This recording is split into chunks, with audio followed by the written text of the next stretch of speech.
She's so proud of her successful children, Mother beamed, while I stood 6 feet away, smiling through the sting of being erased. Not forgotten. Erased. In front of my husband's entire company, no less. But the worst part? I found out later she'd warned my own clients against me, called me unstable, said I was adequate at best. That night, I smiled, toasted my husband, and kept my voice steady. But what Mother didn't know? My name is. On something far more powerful than a speech. And this Thanksgiving, it'll rewrite the story she tried to steal. My name is Lauren Whitaker, and I'm 45 years old. Each morning starts the same, reviewing client deliverables at my home office desk while steam rises from my carefully measured coffee. My husband, Mark, an executive at Stellar Corp, kisses me goodbye as our teenagers, Sarah and Jason, head to school. Mother's Instagram feed sparkles with my siblings' achievements, Katie's law firm partnership, Devon's tech startup, while my steady consulting practice earns only her distant nods. Even now, she dismisses how I saved Dad's construction projects with my spreadsheets and documentation, each file still preserved in my fireproof cabinet. My jaw tightens when she rewrites our history, praising their boldness while forgetting my quiet wins. But let me start from the beginning. The party seemed perfect at first. Mark's promotion to Senior VP at Stellar Corp deserved every crystal-dripping chandelier and champagne fountain at the Grand Meridian Hotel. You know those moments when everything feels right? The gentle clink of glasses, the warm buzz of conversation, proud smiles all around. It was his night, and I couldn't have been happier for him. Then Mother took the microphone. "Family means everything to us, Monroes," she began, her voice carrying that familiar polish that always commanded attention. "Tonight, as we celebrate Mark's achievement, I can't help but reflect on how blessed I am with such successful children." Something in her tone made my fingers tighten around my champagne stem. Katie, partner at Monroe & Associates, carrying on our legal legacy. Mother's gesture toward my sister drew appreciative nods. Devon, whose tech startup just secured second-round funding. My brother raised his glass with that practiced grin of his. And Rachel, whose art gallery opening last month drew rave reviews in the Times. I waited for my name, for some mention of my consulting practice that had supported us through Mark's early career struggles. The pause stretched. Mother's smile never wavered as she smoothly concluded, "Their achievements make me so proud as a mother. To Mark and to family." Success! The room erupted in applause, but I barely heard it over the sudden roaring in my ears. Have you ever felt yourself vanishing? Not metaphorically, I mean actually feeling your presence dissolve while everyone pretends not to notice? Katie's smirk from across the room confirmed it wasn't an accident. I caught Tim Reynolds, one of Mark's managers, muttering awkward to his wife. My face burned, but I forced my smile to stay fixed. This was Mark's night. I wouldn't let Mother's calculated slight tarnish his moment, but God, how that heat crawled up my neck, how the crystal glasses suddenly seemed too bright, too sharp. I excused myself, steps measured, and found refuge in the corridor outside the ballroom. The applause continued, muffled now, somehow thinner through the heavy doors. Like it was fading away along with my place in the family narrative. Remember those school recitals where you'd practice for weeks only to freeze under the spotlight? This felt worse. This was decades of steady work, of being the reliable one, erased in a single speech. The marble floor beneath my heels seemed less solid than before. "Lauren?" Mark's voice behind me was gentle. "They're ready for the next toast." I squared my shoulders and returned to our table, where Mother sat basking in her moment. The room watched, probably wondering how I'd react. Instead of giving them drama, I stood and raised my glass. "To my husband," I said, voice clear and steady despite the tremor in my chest. "Your dedication inspires us all. I'm so proud to share this milestone with you. Simple, dignified, the way I've always handled things." Later that night, lying in bed, I watched our bedroom ceiling fan trace endless circles. Mother's words played on repeat. Successful children, successful children.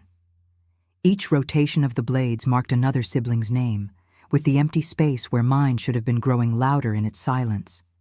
Tomorrow, I told myself, I'd ask her about it privately. Surely there was some explanation, some way to repair this breach. But as I finally drifted off, what haunted me wasn't Mother's speech. It was the laugh I'd heard from Katie's table as we left the bar.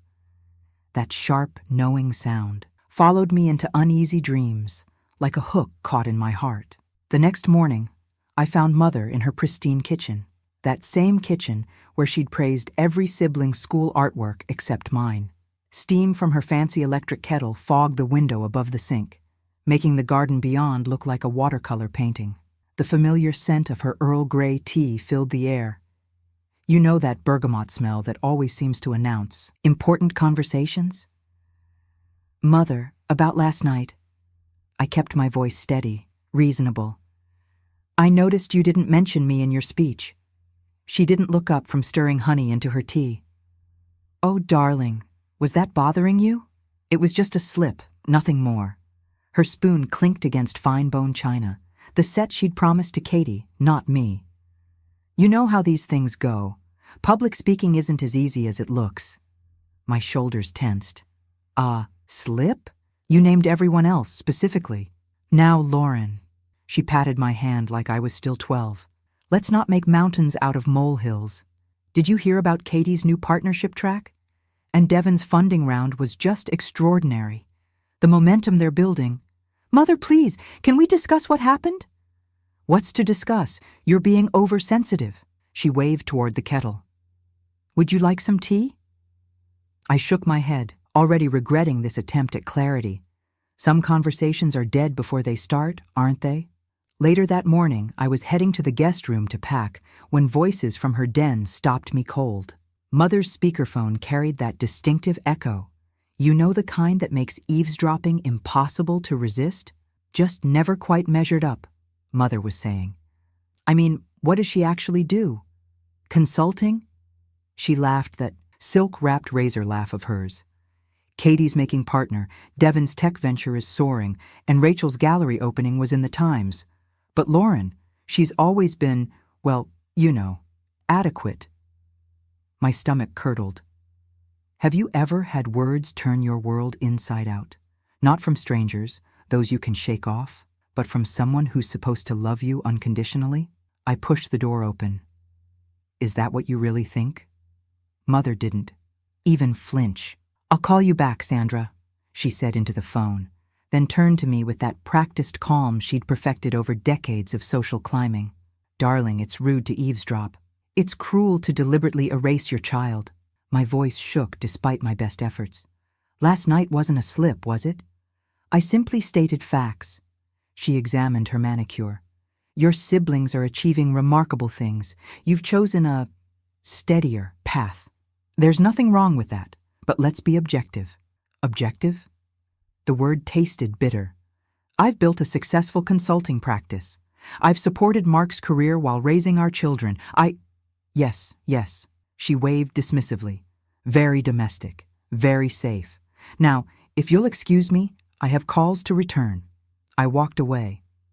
What else could I do? You can't argue with someone who's already written you out of the story.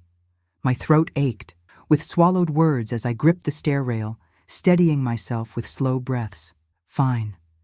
If Mother wanted to play it this way, I'd focus on what I could control. My work, my family, my dignity. Back in the guest room, I opened my laptop and started drafting Monday's client outreach emails. 12 long-term clients who needed to hear from me before Mother's version of reality could reach them. I crafted each message carefully, highlighting ongoing projects and upcoming opportunities. Hit send. Watch the read receipts pop up one by one. By sunset, only one response had arrived, a green checkmark next to Johnson Manufacturing's reply. Looking forward to next quarter's analysis. That single confirmation flickered like a match in the dark, so fragile I was afraid my breath might extinguish it. You know what's worse than discovering you're invisible? realizing someone's been slowly erasing you all along, and you've only just noticed the fading edges of your own life. Ever watch your life unravel one email at a time? That's what my next week felt like. Tuesday morning, I logged in expecting at least a handful of responses. Instead, my inbox felt like a ghost town. You know that sinking feeling when you're the only one showing up to what you thought was a party? By Wednesday, the pattern became clear. Marsden Group, a client I'd guided through 3 major transitions, sent their regrets wrapped in corporate silk. While we deeply value your contributions, our strategic alignment moving forward. The kicker? They'd signed with Katie's firm. TechCore followed within hours. Your insights have been invaluable, but as we scale. They were heading to Devon's startup consultancy. Even the Wilsons, who'd sworn by my work for 5 years, suddenly needed fresh perspectives. I pulled out my accounting ledger. Old school, I know, but numbers don't lie like emails do. Red pen in hand, I started calculating runway. Each crossed-out client name felt like a paper cut. You ever notice how those hurt worse than the big wounds? This isn't coincidence, I muttered, tracking the pattern. Every client with even a thread of connection to my family was diplomatically disappearing. The handful without those ties, still solid. Speaking of solid, I had 2 of those, Hendricks Manufacturing and Blue Water Tech. No family connections, just years of proven results. I called them directly. None of this email tennis where tone gets lost in translation. Sarah at Hendricks picked up on the first ring. Lauren, I was just thinking about you. That efficiency proposal you mentioned last month, we're ready to move forward. First good news all week. My hand stopped, shaking enough to take notes. Great timing, I said, keeping my voice steady despite the relief flooding my chest. I can have the full scope on your desk Monday morning. Then Bob from Blue Water came through with a tentative renewal, probably looking at 2 quarters to start, he said. But you know us. When something works, we stick with it. By Friday afternoon, I almost felt human again. 2 solid prospects, maybe 3 if you counted, Rodriguez Construction's wavering interest. I spread the Hendricks proposal across my desk, fine-tuning deliverables. The numbers looked good. The timeline was tight but doable. This could be the cornerstone I needed to rebuild. Remember what I said about paper cuts hurting worse than big wounds? My phone buzzed at 4:45 p.m. with a text from Sarah. Lauren, need to pause on Monday's proposal. Receiving external feedback that requires review. Will keep you posted. External feedback. Such a carefully neutral phrase. But I recognized the pressure behind those words. The same kind that had been ghosting through my other cancellations all week. My mother's influence cast long shadows, and apparently they all led to my siblings' doors. I closed my laptop slowly, like maybe if I did it gently enough, reality would hurt less. The red-circled Monday on my calendar stared back at me, no longer a deadline, but a battle line. Remember how I said numbers don't lie? Here were the week's totals. 8 long-term clients realigning, 3 prospects pausing, 2 maybes hanging by threads, and 1 very clear message. This wasn't just about Mother's speech anymore. This was about systematically dismantling everything I'd built. I pulled out my account ledger again, but this time I wasn't calculating losses.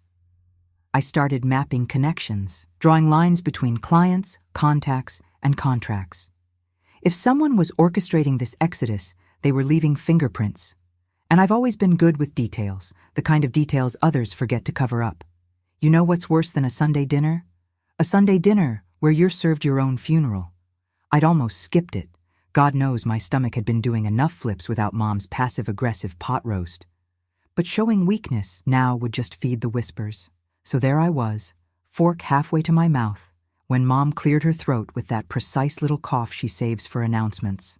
I've been working on something special, she said, reaching for a glossy folder. Something to honor your father's legacy. My siblings leaned forward like trained seals. I set my fork down, careful not to let it clink against the plate. Ever notice how silence gets heavier right before someone drops a bomb? She pulled out what looked like a magazine cover, all sleek design and professional photos. "The Monroe Family Foundation," she announced, spreading mock-ups across the table. "Launching this Thanksgiving. A way to formalize our family's commitment to community leadership." Katie practically bounced in her seat. "Mom, it's perfect. The branding is exactly what we discussed." Of course they'd discussed it, probably over, one of their weekly brunches I was never invited to. "Devin will handle the tech initiatives," Mom continued. "Katie's taking point on education, and Mark will oversee the financial arm." She beamed at each of them in turn. The public faces of our family's future. The pot roast turned to ash in my mouth as I counted backward. Thanksgiving. 8 weeks. That's how long they'd given themselves to cement this little coup. You want to know the worst part? It wasn't even the exclusion. I'd gotten used to that particular knife. It was watching them rewrite Dad's legacy while I sat there, invisible in the chair he'd always saved for me at Sunday dinners. I excused myself early, claiming a morning meeting. No one even looked up from the mock-ups.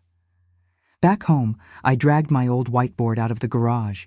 It still had traces of the project timelines I'd used to track Dad's builds. Fitting, really.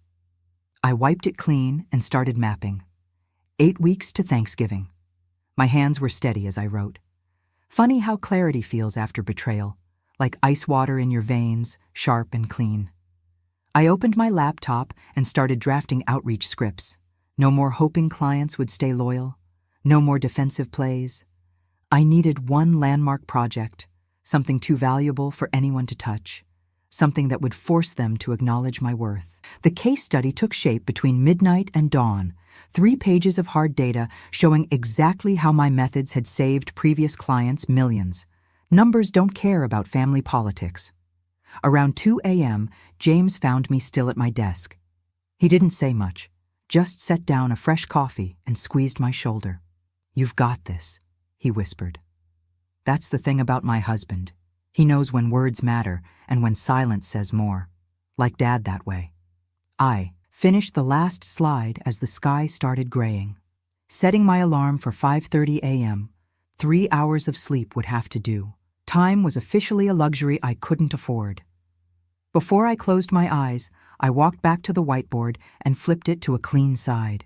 In big letters across the top, Week 1, 8 weeks.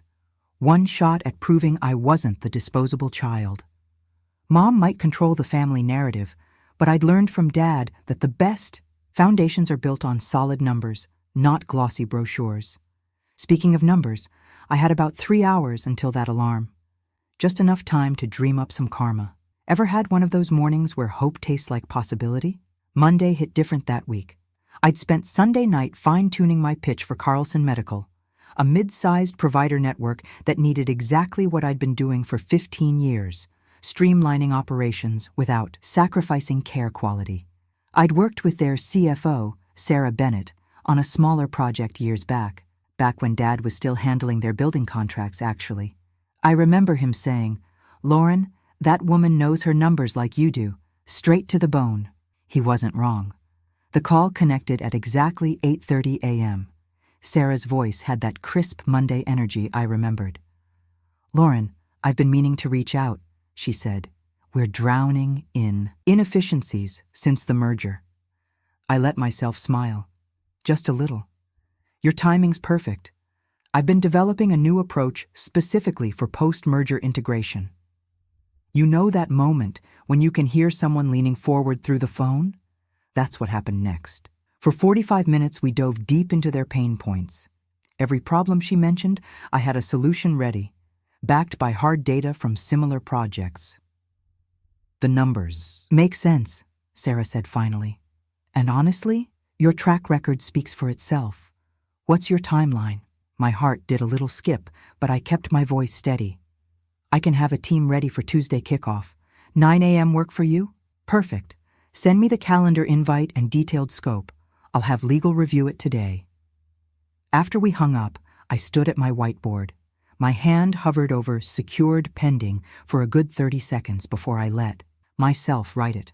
One solid win could change everything. The rest of Monday felt like floating.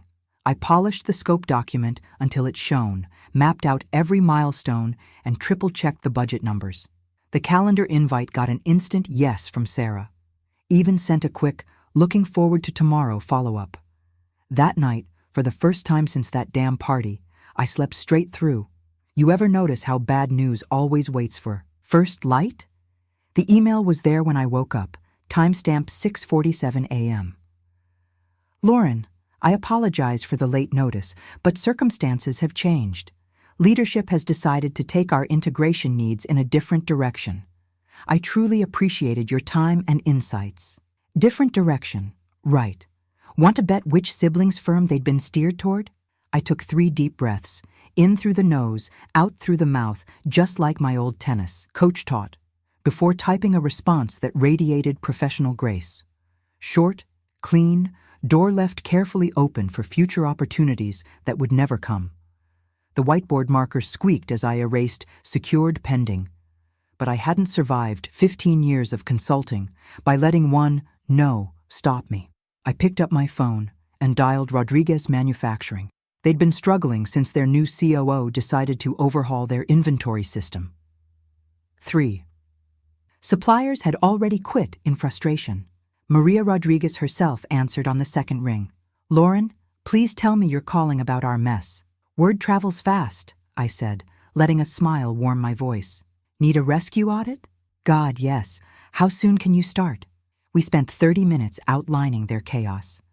I proposed a 2-week pilot project, just enough time to identify the critical fails and design fixes. Send me the proposal, she said.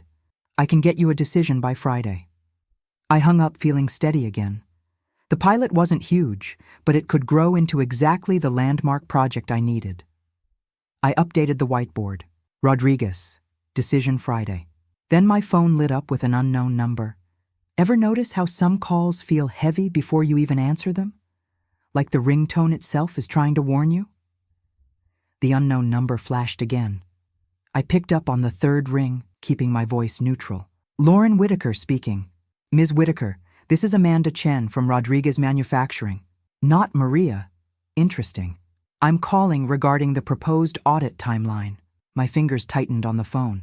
Yes? Our board committee would like additional time to review the proposal.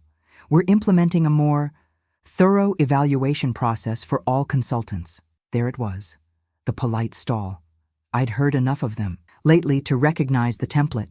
Vague committees, unnamed processes, timeline drift. Of course, I said, matching her corporate careful tone. Please let me know when the committee reaches a decision. You know that hollow feeling when you're just going through the motions? That's what the rest of the afternoon felt like. I caught myself scrolling through LinkedIn, a mistake I knew better than to make. But there they were, my siblings' updates, each one shinier than the last. Tyler's post showed him grinning in front of his firm's logo. Excited to announce our expansion into healthcare consulting. 300 likes, topped by Mother's comment, so proud of my brilliant son's latest achievement.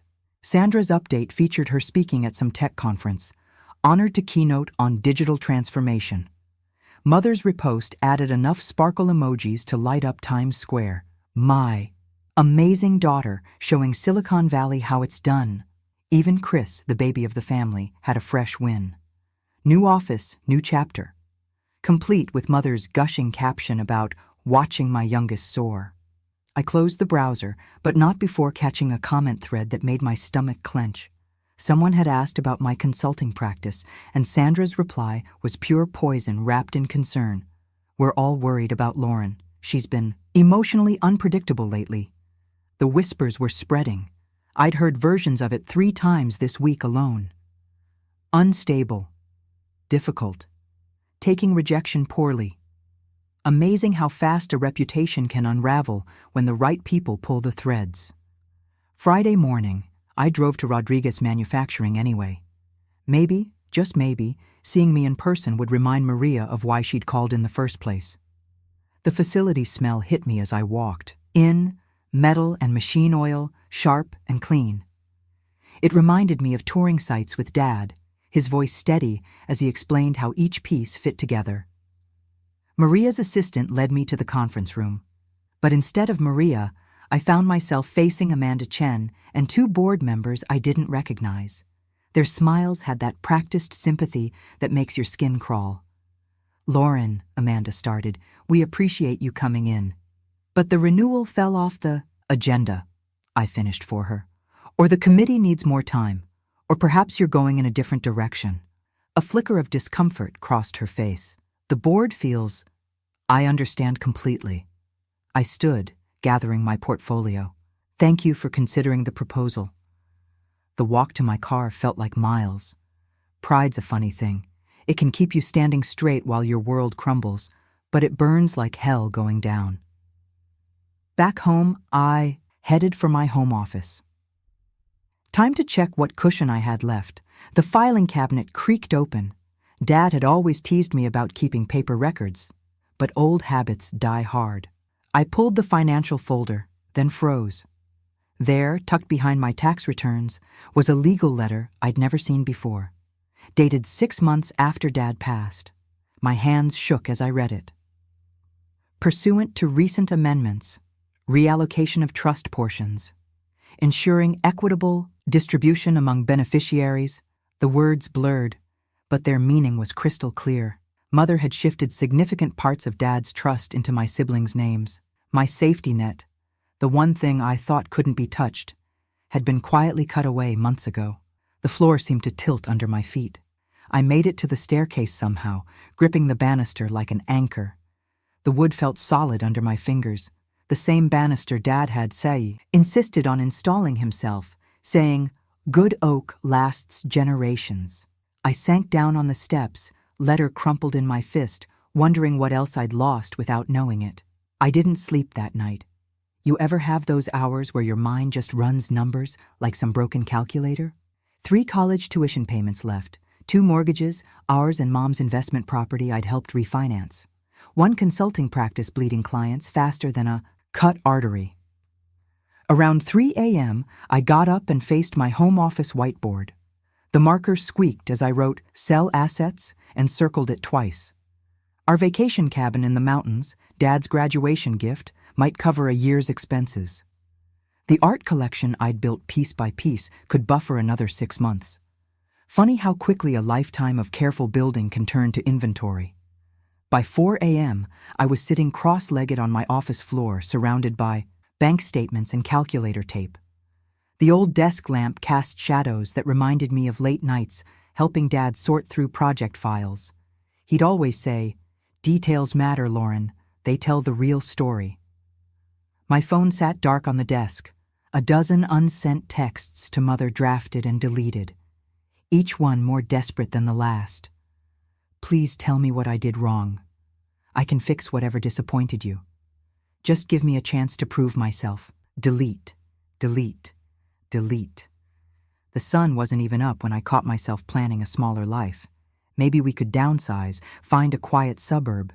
The kids could transfer to state schools. I could teach part-time at the community college, keep my head down, just disappear like Mother wanted. That's when my phone buzzed. Unknown number. "Lauren? Jack Peterson here." I sat up straighter.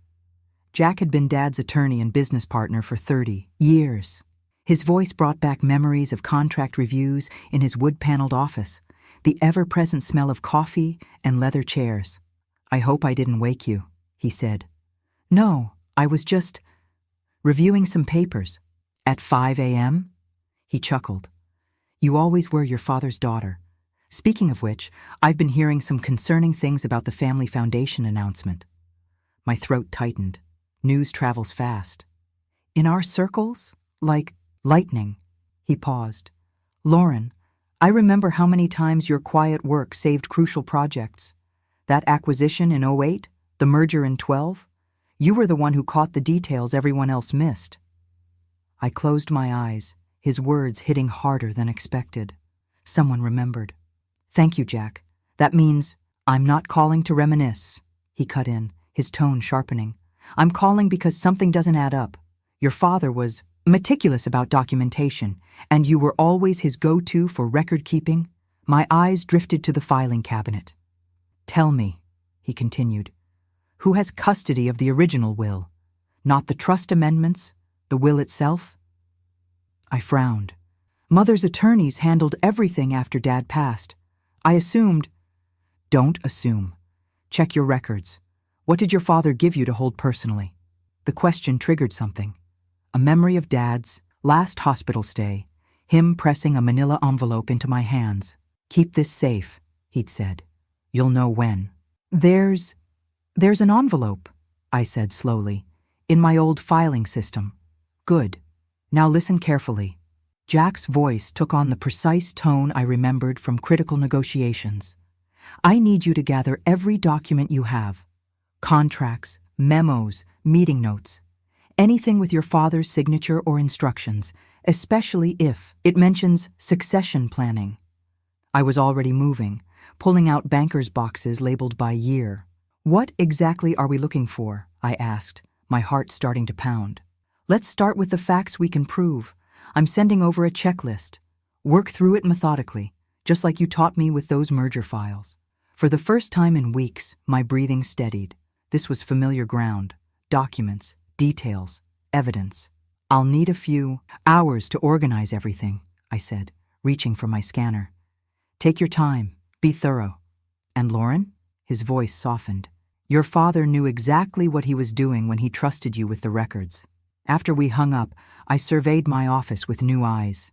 3 decades of family business history lived in these files. Every project, every decision, every handwritten note, all meticulously preserved. I pulled out my LED flashlight, the one Dad gave me for document emergencies, and set it on the desk next to Jack's incoming checklist. The battered manila envelope labeled Originals Dad seemed to watch me from its drawer. Time to start digging. The next morning, I juggled 2 coffee cups and my ring of keys outside storage unit 147. Jack was already there, leaning against his Mercedes, reading glasses perched on his nose as he reviewed my initial findings. Morning, Lauren. He accepted one of the cups with a nod. Ready to do some digging? The storage unit's roll-up door rattled as I lifted it, revealing neat rows of banker's boxes and filing cabinets. You know that musty paper smell that hits you in old libraries? This was exactly that, mixed with decades of cedar and metal shelving. Dad started renting this place back in '92, I said, flicking on the lights. Called it his backup brain. Jack chuckled. That sounds like Richard. He never trusted digital copies completely. I'd spent countless Saturdays here with Dad, organizing documents while he told stories about each project. The memory of his voice explaining filing systems felt so clear, I half expected to turn and find him sorting through a box, sleeves rolled up. We started with the obvious spots, labeled boxes, dated binders, the fireproof safe in the corner. Everything looked promising until we actually read it. Copies, duplicates, drafts. No original will. What about that? Jack pointed to a worn leather briefcase tucked behind a filing cabinet. I recognized it immediately. Dad's lucky case. He carried it to every major deal closing for 20 years. The brass clasps were tarnished, but they opened smoothly. Inside, more folders, more copies. My shoulders slumped as I reached the bottom. Nothing, I sighed. Just more duplicates. Jack took off his glasses, rubbing the bridge of his nose. Your father was too smart to leave this to chance. He would have...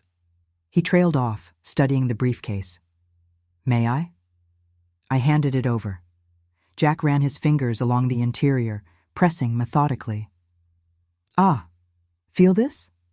He guided my hand to a spot where the lining felt slightly raised. There's a seam that shouldn't be here. I slid my fingers under the edge and felt something crinkle. Carefully, I worked my nail along the loose threading until a sealed manila envelope slipped out.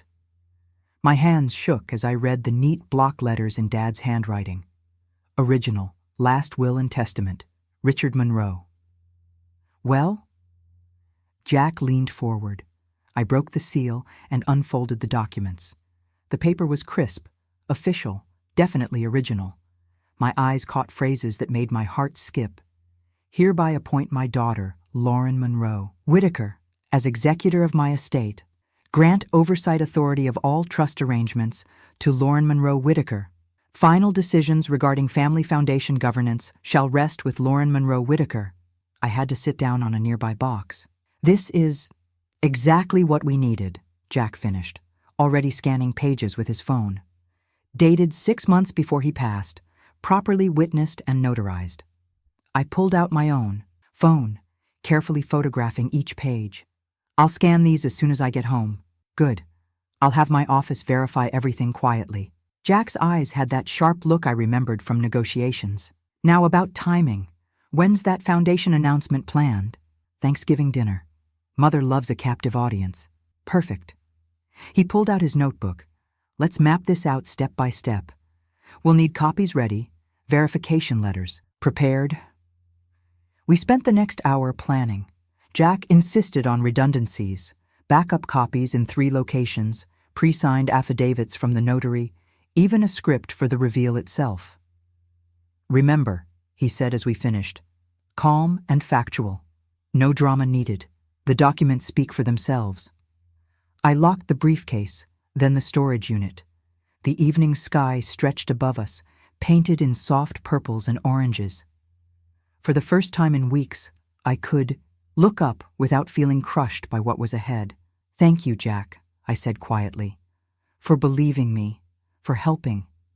He squeezed my shoulder. Your father knew exactly what he was doing, Lauren. He just needed you to be ready to find it. I watched him drive away, then checked my phone. 3 missed calls from Mother about foundation planning. I smiled slightly, tucking the will into my bag. Let her plan. Let her perfect her grand announcement. The truth had been waiting patiently in that briefcase lining, and now it was ready to speak. The week before Thanksgiving crawled by like honey in winter. I went through my checklist 3 times a day, touching each item like worry beads. Original will secured in the bank vault, certified copies filed with Jack's office, chain of custody log updated with every handoff and verification. You know that feeling when you're carrying something irreplaceable? How every step becomes deliberate, every movement measured. That was me with those documents. I treated them like they were made of spun glass. My husband Tom watched me practicing my response in front of the bathroom mirror one morning. Honey, you're going to wear yourself out rehearsing. I can't risk getting emotional, I said, straightening my shoulders for the 100th time. The second I let feelings take over, Mother will use it against me. He wrapped his arms around me from behind. You've got this. Just stick to the facts. The kids picked up on the tension, of course. They're smart that way. Emma, our teenager, caught me sorting papers late one night. Mom, is everything okay with Grandma?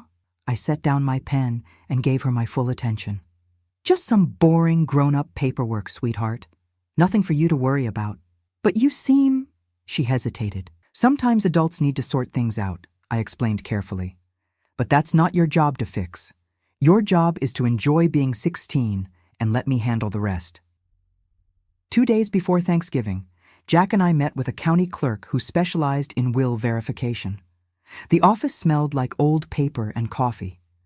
Ms. Martinez spread the documents under a specialized light, checking watermarks and signature patterns. The notary seal is pristine, she confirmed, making notes. Signature consistency matches your father's other legal documents from that period. She initialed each page of her report. I'd stake my professional reputation on its validity. Jack nodded approvingly. Lauren, run through your statement one more time. I took a steady breath. I have here the original last will and testament of Richard Monroe, properly witnessed and notarized, dated 6 months before his passing. This document names me executor of his estate with full oversight of all trust arrangements and family foundation governance. Good, Jack said. Clear, factual, no emotional hooks. Keep that tone no matter what happens. Thanksgiving morning dawned crisp and clear. I packed the documents into a plain canvas tote. Nothing flashy to draw attention. Tom squeezed my hand before we got out of the car. Mother's house glowed with warm light. Windows steamed from cooking. The familiar scent of sage and butter wrapped around us as we entered. My siblings were already there, clustered around Mother like courtiers, laughing at something I couldn't hear. "Lauren, you're late," Mother called out, not quite hiding her annoyance. "Everyone's about to sit down." I smiled pleasantly, setting my tote beside my chair. The weight of the envelope inside felt like an anchor, keeping me steady. Crystal. Glasses clinked as servers filled them with champagne. Mother loved these theatrical moments. All eyes on her, everyone hanging on her words. She stood, raising her glass with practiced grace. "Before we begin our meal, I want to share something special," she began.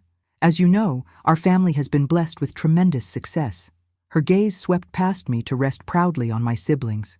"Today, I'm thrilled to announce the creation of the Monroe Family Foundation." Murmurs of approval rippled around the table. My sister preened. My brother's smile turned smug. "With my children?" Mother paused for effect, taking their rightful places as foundation co-chairs. I felt the familiar heat crawl up my neck, but kept my face still. Just wait. Together, they'll guide our family's legacy into the future as equal partners in this venture. She raised her glass higher. "To our foundation, heirs!" As crystal flutes lifted around the table, I stood quietly. The movement caught Mother's eye. Her smile flickered just slightly as I reached for my tote. The room grew still. I could hear ice shifting in water glasses, breath being held. With deliberate care, I folded back the canvas flap, revealing the envelope within. Mother's eyes fixed on it. For just a moment, I saw uncertainty cross her face. I met her gaze steadily and took a careful breath. "I have here my father's last will and testament," I said, my voice carrying in the silence. The words came out steady, just as we'd practiced, dated 6 months before his passing, properly witnessed and notarized. Mother's champagne glass lowered slightly. I could see her mind working, trying to get ahead of what was coming. "In this document, my father explicitly names me as executor of his estate." I kept my tone, matter of fact, like I was delivering any other business presentation. "Furthermore, he grants me full oversight of all trust arrangements and family foundation governance." Jack stepped forward from where he'd been quietly standing near the doorway. "As Richard Monroe's former law partner and the will's witness, I can confirm this document's complete legitimacy." He placed his briefcase on a side table, the click of its latches sharp in the quiet room. "It takes precedence over any subsequent administrative changes made without the executor's knowledge or consent." I heard my cousin Margaret whisper, "Executor?" to her husband. Other relatives were leaning forward now, wine glasses forgotten. Mother's practiced smile had come completely unhooked at one corner. "The trust requirements are quite specific," I continued, drawing out a single page and laying it on the table. "They mandate inclusion and fiduciary fairness in all family financial structures. This means the current foundation plan, as proposed, doesn't align with the will's terms." My hands didn't shake at all as I placed the certified copies in a neat stack. Any financial movements or trust modifications made after my father's passing must conform to these original provisions. I have the documentation here for anyone who'd like to review it. Aunt Helen cleared her throat. "What exactly does this mean for the foundation announcement?" "The will's terms are clear and binding," I replied calmly. "As executor, I have oversight responsibility. But the paperwork's already been filed," my brother cut in, his face flushed. Jack stepped forward. "Filed paperwork can be amended. The will's provisions take precedence." "And the trust modifications from last spring?" someone asked. "Those will need to be reviewed for compliance," Jack explained. "The executor's authority is retroactive to the date of death." Mother's fingers were white around her glass stem. "This is hardly the time or place." "I agree," I said quietly. "Which is why I'm presenting a simple choice. Either the foundation includes me as an equal partner, as my father intended, or we'll need to restructure it entirely under the will's terms." The crystal chandelier light caught the notary seal as I straightened the papers. "We can do this properly, together, the way Dad wanted." I sat down, my part finished.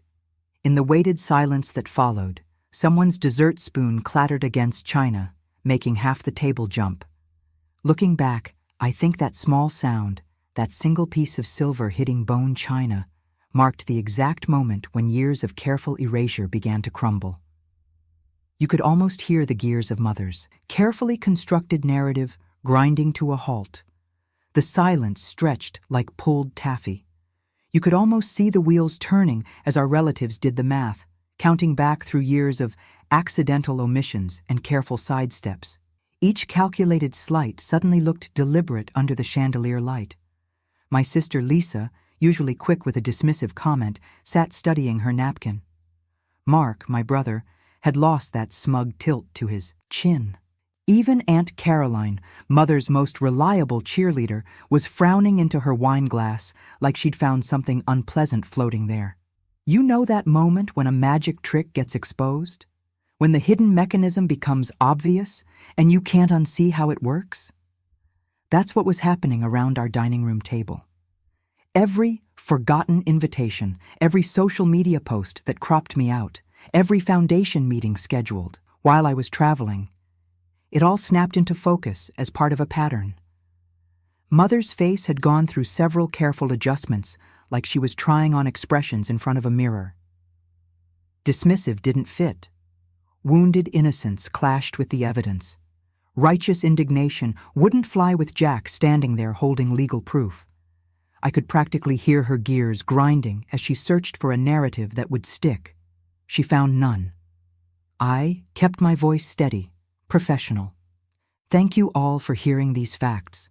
Given the legal considerations, I suggest we pause any public foundation announcements until the structure aligns with my father's wishes. I gathered my papers with measured movements. We can address the details in a proper business setting. Cousin Margaret touched my arm as people started shifting in their chairs. Lauren, I'm so sorry. We should have said something sooner. I let myself smile at that last one. Just a little. The house was quiet when I walked in, just the hum of the heating system and soft moonlight striping the hallway. I hung my coat, dropped my keys in their usual bowl, and headed to my home office. The certified copy of the will made a satisfying thunk as I set it beside my printer. Remember those old-school Pendaflex folders? The ones with the metal tabs you had to crimp just right? I dug one out of my bottom drawer and labeled it in clear block letters, Executor Duties. Inside went my first checklist.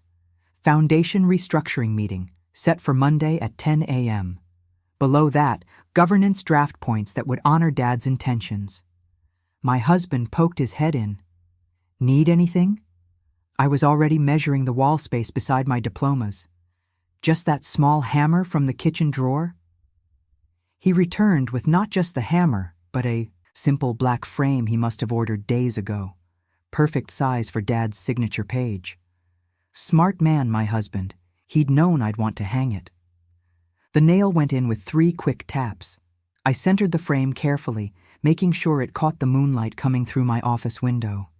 Dad's signature looked bold against the cream-colored paper, each letter clear and intentional, like he'd known somehow that this page would matter. I sat at my desk, watching silvery light stripe the polished wood. The same desk where I'd organized so many of Dad's project files, documented so many quiet saves. He'd always said the secret to lasting success was in the details, in reading the fine print, keeping clean records, and being ready when the truth needed to come out. The monitor's glow caught the frame's edge, making the notary seal gleam like a small, satisfying star. Monday morning hit different. You ever notice how victory changes the weight of your footsteps? How it straightens your spine just a bit more? I clicked through the law firm's polished lobby at 8:45 a.m., early enough to review everything one last time with Jack, our attorney. The conference room already had that fresh coffee smell, files arranged in precise stacks across the mahogany table. Ready? Jack asked, adjusting his reading glasses. Born ready. I pulled out my chair and started sorting through the documentation. Let's make this airtight. For the next hour, we methodically filed notices that would unwind every single one of Mother's administrative end runs. Each document landed like a domino, precise and inevitable. The trust reversion, the foundation restructuring, the governance requirements, all backed by Dad's original will, with my executor authority front and center. Your mother's going to hate this part, Jack said, tapping the bylaws section that mandated transparent decision-making. No more quiet reshuffling of assets. I nodded, remembering all those forgotten invitations to financial meetings. Sunshine makes the best disinfectant. The foundation board gathered at 10 a.m. sharp. Mother arrived last, her entrance missing its usual flourish. Even her signature pearls seemed dimmer somehow. My siblings filed in with their attorneys, all careful neutrality and pressed suits. You could feel the shift in the room's gravity. No more smirks, no more whispered asides. Just the weight of consequences settling around shoulders that weren't used to carrying them. I opened the meeting with simple facts. As executor of the original will, I'm implementing compliant bylaws that align with our father's documented intentions. My voice stayed steady, professional. The foundation will operate with full transparency and equal participation rights for all named parties. Mother's carefully arranged smile cracked at the edges. Surely we can discuss some flexibility in the structure? The will's terms are quite clear, Jack replied, sliding certified copies across the table. Any deviation would trigger automatic review. I watched the double loss land on her face. First, the legal reality, her financial. Maneuvers were dead in the water. The carefully shifted trust portions, the foundation control, the strategic exclusions, all of it reversed under Dad's original provisions. But the second hit struck deeper.